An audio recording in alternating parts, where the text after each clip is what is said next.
नमस्कार, आप देख रहे हैं नेक्सस स्पिरिचुअल और मैं हूं आपके साथ प्रदीप। रस खान एक बहुत बड़े मुस्लिम कवि थे। हिंदी के कृष्ण भक्त और रीतिकालीन कवियों में रस खान का अत्यंत महत्वपूर्ण स्थान है। लेकिन इसके पीछे की क्या कहानी है, आइए जानते हैं। एक बार कहीं भगवत कथा का आयोजन हो रहा था।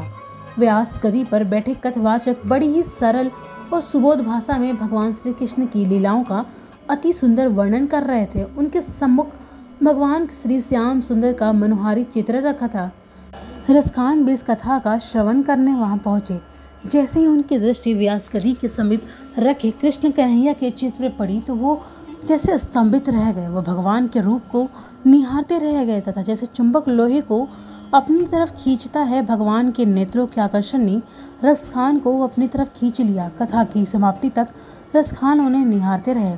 कुछ लोगों के अनुसार उनकी प्रेमिका ने उनसे कहा कि जिस तरह मुझे चाहते हो उसी तरह यदि कृष्ण को चाहते हो तो भवसागर से पार उतर जाते। इसका कारण उनका लगाव श्री कृष्ण भक्ति से बढ़ गया। कुछ दंत कथाओं के अनुसार एक बार रस खान ने किसी पनवारी की दुकान पर भगवान श्री कृष्ण का बाल रूप का चित्र देखा जो बहुत ही सुंदर था। उसे देखते ही रस खान ने पूछा कि ये चित्र किसका है, तो उस पनवारी ने कहा कि ये श्याम सुंदर का चित्र है। रस खान ने पूछा कि कहाँ रहता है। पनवारी ने कहा ये ब्रज में रहता है। रस खान ने देखा कि चित्र में बालक ने अपने पैरों में जूतियां नहीं पहनी थी।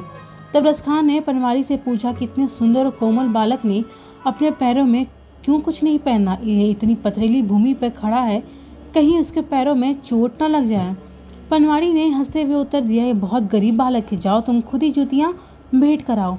रस खान ने सोचा कि यह अच्छा सुझाव। रस खान एक जोड़ी सुंदर जूतियाँ खरीदी और जूतियाँ लेकर ब्रज की ओर चल पड़े। ब्रज पर पहुंचकर वे सभी से पूछते थे कि श्याम सुंदर कहाँ रहता है। तब सबने बताया कि श्याम सुंदर उस मंदिर में रहता है। रस खान ने मंदिर पहुंचकर अंदर प्रवेश करना चाहा, मगर मुस्लिम होने की वजह से उन्हें पुजारी ने बाहर द्वार पर रोक दिया।